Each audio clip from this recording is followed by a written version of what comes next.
अगर अंजना को सवाल पूछना है तो अंजना जी आप एक काम कीजिए, आप शिक्षा मंत्री से सवाल पूछिए कि भारत में जितने भी पेपर्स हैं वे लीक क्यों हो रहे हैं। भारत में पेपर लीक होने का जिम्मेदार कौन है? कौन है बेरोजगारों का जिम्मेदार? दोस्तों हमारी जनता भी बेवकूफ है। और दोस्तों आप लोगों ने हाल ही में सुन चुका है कि खान सर जो हमारे भारत के सर्वश्रेष्ठ और कहें तो भारत के सबसे बेस्ट सबसे नंबर 1 शिक्षक है और वो आदरणीय पूजनीय है, क्योंकि जितना उन्होंने बच्चों के लिए किया दोस्तों, जितना उन्होंने भारतवासियों के लिए किया, उन्होंने दोस्तों ना कि बच्चों को एजुकेशन दिया है और यहां तक कि बिहार वासियों को उन्होंने मतलब स्वास्थ्य दिया एकदम से फ्री ऑफ कॉस्ट, बहुत ही ना के बराबर फीस में दोस्तों। तो उनके कोचिंग पर हमला हुआ है, उनके कोचिंग पर मतलब गोलीबारी चली हुई दोस्तों। तो इसका जिम्मेदार कौन है दोस्तों? कुल मिलाकर मैं बात ये कहना चाहता हूं कि अंजना को जहां आवाज उठानी चाहिए वहां उसने आवाज नहीं उठानी चाहिए दोस्तों, वहां उसने आवाज नहीं उठाया। अगर आप एक विद्यार्थी हो दोस्तों तो आपके अंदर इतना तो सोचने समझने की क्षमता होगी दोस्तों कि आखिर गद्दार क्या है। अगर मैं एक तरफा अंजना की बात को सुनूं, अंजना ने कहा है कि भारत के जितने भी ऑनलाइन टीचर्स हैं वे 2 कौड़ी के हैं, वे बच्चों को मतलब केवल लूटते हैं। उन्होंने पढ़ाई को बिजनेस बना दिया, पढ़ाई को व्यापार बना दिया है, कोचिंग के नाम पर बच्चों को लूटा जाता, उनकी जिंदगी के साथ खिलवाड़ किया जाता दोस्तों। तो अंजना सही कह रही है, लेकिन अंजना ने जिसको कहा, जिस लहजे में कहा दोस्तों, वो तरीका बिल्कुल गलत था। मैं सबसे पहली बात, अंजना ने जो कहा है इसको किसके खिलाफ आवाज उठाना चाहिए मैं बताता हूं। भारत में अंजना ने जो कहा है कि कोचिंग माफिया लोग लूट रहे हैं, तो भारत में एजुकेशन को, पढ़ाई लिखाई को, शिक्षा के व्यापार किसने बनाया है? शिक्षा को व्यापार आखिर किसने बनाया है? शिक्षा को व्यापार 3 लोगों ने बनाया दोस्तों। अगर अंजना तक मेरा वीडियो पहुंचा सको तो पहुंचा दो। अंजना अगर आपको सवाल करना ही है तो भारत के 3 लोगों से सवाल कर लो, मैं दावे के साथ कह सकता हूं भारत का एजुकेशन सिस्टम समझ जाएगा।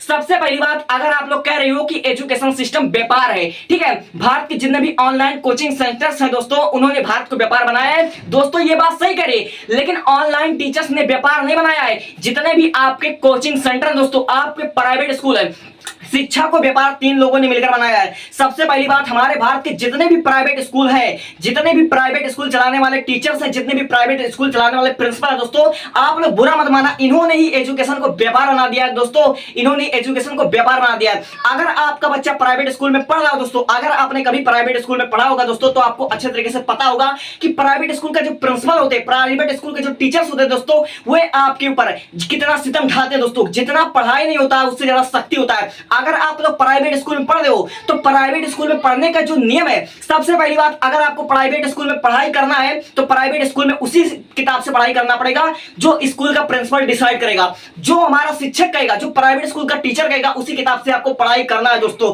आप एनसीईआरटी बुक नहीं पढ़ सकते। अरे भाई, एनसीईआरटी पुस्तक में और जो मतलब प्रिंसिपल डिसाइड करता कि ये किताब लगेगा, दोनों के बीच में क्या डिफरेंट है दोस्तों? तो एजुकेशन को असल मायने में व्यापार किसने बनाया? एजुकेशन को असल मायने में व्यापार बनाया है इन टीचर्स ने। प्राइवेट स्कूल चलाने वाले जितने भी कोचिंग माफिया दोस्तों, यही है सबसे बड़े गद्दार। अगर अंजना को आवाज उठाना है दोस्तों तो ये कोचिंग माफिया की ओर से दोस्तों, ये कोचिंग माफियाओं से सवाल पूछे दोस्तों। कोचिंग माफियाओं के से प्रश्न पूछने का इनके पास मतलब क्षमता ही नहीं दोस्तों। क्यों? क्योंकि ये भी कोचिंग माफियाओं के साथ मिली हुई है, मुझे लगता है दोस्तों। अगर इसको सवाल पूछना है तो ये सवाल पूछे जितने भी प्राइवेट स्कूल चलाने वाले शिक्षक हैं, जितने भी प्राइवेट स्कूल चलाने वाले प्रिंसिपल हैं दोस्तों, इनसे अगर सवाल पूछे कि भैया एजुकेशन को आपने एकदम से बिजनेस क्यों बना दिया है? बच्चों को फीस के नाम पर लूटा जाता है, बच्चों को किताब के नाम पर लूटा जाता है, बच्चों को यूनिफॉर्म के नाम पर लूटा जाता है और बच्चों को न जाने कितना तरह से टॉर्चर किया जाता है। अगर आपका बच्चा नॉर्मली बोर्ड एग्जाम दे रहा होगा 10th में 12th में, जैसे आपका बोर्ड एग्जाम आता है दोस्तों, आप लोग अच्छे तरह जानते हो प्राइवेट स्कूल की हालत तो ये है दोस्तों कि इतना फीस लेने के बाद बच्चों का सिलेबस तक ढंग से कवर नहीं कर पाते दोस्तों। और जब बोर्ड एग्जाम आ जाता है दोस्तों तो ये इंपॉर्टेंट क्वेश्चन बताते हैं और पास कराने का और प्रैक्टिकल में 30 में 30 नंबर चढ़ाने का ये लोग अलग से पैसा लूटते हैं दोस्तों। इसका जिम्मेदार कौन है? असल मायने में कोचिंग एक व्यापार है, लेकिन व्यापार बनाया किसने है? व्यापार बनाया इन शिक्षकों ने, इन प्राइवेट स्कूल के प्रिंसिपल्स ने, ये प्राइवेट स्कूल चलाने वाले कोचिंग माफियाओं ने। और दूसरा कौन है यह व्यापारी? दूसरा दोस्तों, जो भारत के जितने भी सरकारी अध्यापक है दोस्तों, सरकारी अध्यापक इस देश का अगर देखा जाए तो अध्यापक को ऐसा कहना नहीं चाहिए, लेकिन मुझे कहना पड़ रहा है कि भारत के जितने भी सरकारी अध्यापक है दोस्तों, ये सब कोचिंग माफियाओं के साथ मिले। अगर भारत का हर एक सरकारी शिक्षक सरकारी स्कूल में पढ़ने वाले बच्चों को अच्छे से पढ़ाए दोस्तों, अगर उतना अच्छा कंटेंट दे दोस्तों, अगर अपनी ईमानदारी से अगर अपनी पढ़ाई करने का जो उसका तरीका दोस्तों, भारत सरकार इन टीचर्स को पैसा देती है, इन टीचर्स को सैलरी देती है दोस्तों। ये जो शिक्षक हैं, ये जो जितने भी सरकारी टीचर्स दोस्तों, भारत सरकार से पैसा लेते हैं बच्चों का पढ़ाने का।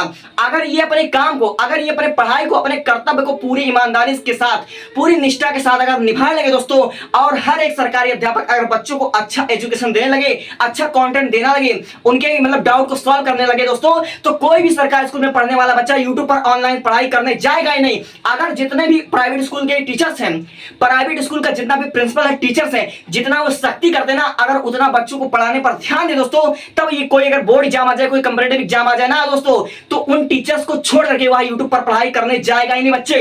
इसलिए मैं कहना ये चाहता हूं कि अंजना जो कह रही कि एजुकेशन को व्यापार बनाया जा रहा है, एजुकेशन को व्यापार बनाया जा रहा है, तो एजुकेशन को व्यापार किसने बनाया है? एजुकेशन को व्यापार तीन लोगों ने बनाया है। सबसे पहली बात, प्राइवेट स्कूल चलाने वाले कोचिंग माफियाओं ने एजुकेशन को व्यापार बनाया है। और दूसरी चीज, जितने भी भारत के सरकारी अध्यापक हैं, उन्होंने कोचिंग को, उन्होंने पढ़ाई को व्यापार बनाया दोस्तों। अगर अंजना को सवाल पूछना है तो सबसे पहले प्राइवेट स्कूल चलाने वाले कोचिंग माफियाओं से सवाल पूछे कि तुम बच्चों से इतना फीस क्यों लेते हो, और जब कोई बोर्ड एग्जाम आ जाता तो तुम पास कराने का बच्चों से मोटा पैसा क्यों वसूलते हो? अगर तुम्हारा बच्चा फीस नहीं जमा है तो एडमिट कार्ड नहीं मिलेगा। और तीसरी चीज, अगर इसको मतलब आवाज उठाना है तो ये अपने भ्रष्ट शिक्षा मंत्री से सवाल पूछे। अगर अंजना को सवाल पूछना है तो अंजना जी आप एक काम कीजिए, आप शिक्षा मंत्री से सवाल पूछिए कि भारत में जितने भी पेपर्स हैं वो लीक क्यों हो रहे हैं? भारत में पेपर लीक होने का जिम्मेदार कौन है? कौन है बेरोजगारों का जिम्मेदार? दोस्तों हमारी जनता भी बेवकूफ है, मेरे दोस्त, हमारी जनता भी बेवकूफ है।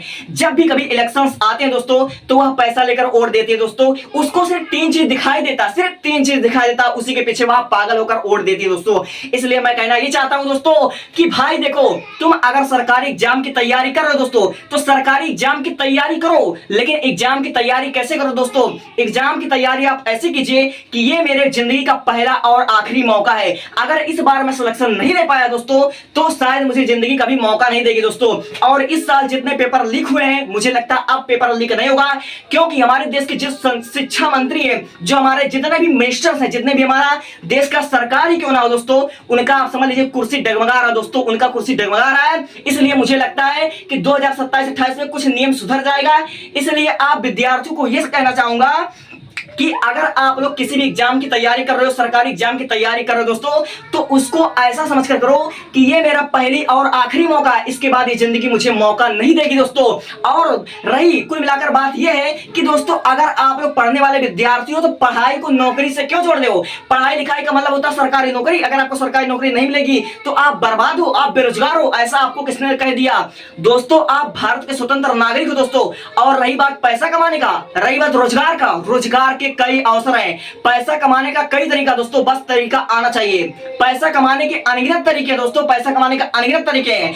तीन भ्रष्ट लोग हैं जिन्होंने एजुकेशन को व्यापार बनाया है। सबसे पहली बात, प्राइवेट स्कूल चलाने वाले ये कोचिंग माफियाओं ने एजुकेशन को व्यापार बनाया है। और दूसरी बात, जितने भी भारत के शिक्षक हैं, जितने भी भारत के सरकारी अध्यापक हैं, इन्होंने कोचिंग को एकदम से व्यापार बना दिया है। अगर भारत का सरकारी अध्यापक सरकारी बच्चों को पढ़ाने लग जाए दोस्तों पूरी ईमानदारी से, तो कोई भी बच्चा अपने टीचर्स को छोड़ करके ऑनलाइन पढ़ाई करेगा नहीं। और तीसरी बात, भारत के जो शिक्षा मंत्री है, जो एजुकेशन सिस्टम है, एजुकेशन पर काम करने वाले जितने भी आपके मिनिस्टर सबके सब भ्रष्ट हैं, सबके सब गद्दार हैं, बच्चों के भविष्य के साथ खेल रहे हैं दोस्तों। अगर अंजना को आवाज उठाना है तो सिर्फ तीन लोगों से मतलब सवाल उठा दे, भारत का एजुकेशन सिस्टम समझ जाएगा। और भारत का कोई भी शिक्षक हो, कोई भी हमारा विद्यार्थी हो, वह किसी आंदोलन में भाग नहीं लेगा, वो कोई आंदोलन नहीं करेगा, किसी के खिलाफ आंदोलन नहीं करेगा।